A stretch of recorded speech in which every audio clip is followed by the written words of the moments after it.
মনপুরে হাতিয়া হতে সেরে যাচ্ছে ফারহান চাইট। দেখতে পাচ্ছেন কি পরিমাণ যাত্রী। টপ সাত ফুল হওয়ার কারণে সেরে যাচ্ছে, নাহলে যাত্রা বাতিল করা হয়তো।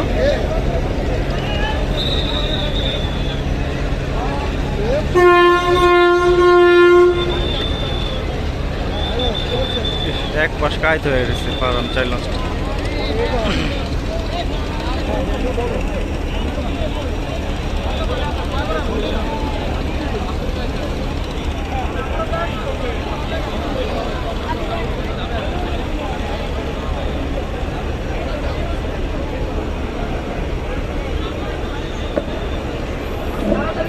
হ্যালো, যে সকল লঞ্চের এখনো টপ সাথে যাত্রী আছে আপনারা অতি সত্তর আপনাদের লঞ্চ ব্যাকআপ দেন, তা না হলে আপনাদের টপ সাত থেকে যাত্রী নামান।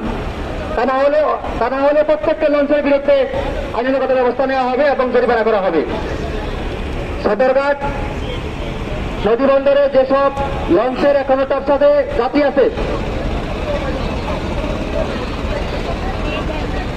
প্রতিটি লঞ্চের মালিক পক্ষের দৃষ্টি আকর্ষণ করছি, আপনারা আপনাদের নিজ দায়িত্বে প্রত্যেকটি লঞ্চের টপসাদ থেকে যাত্রী নামান। কোন লঞ্চের টপসাদে যদি যাত্রী পাওয়া যায় সেক্ষেত্রে সেই লঞ্চের বিরুদ্ধে আইনগত ব্যবস্থা নেওয়া হবে এবং জরিমানা করা হবে এবং পরক্ষণে সেই লঞ্চের যাত্রা বাতিল করা হবে।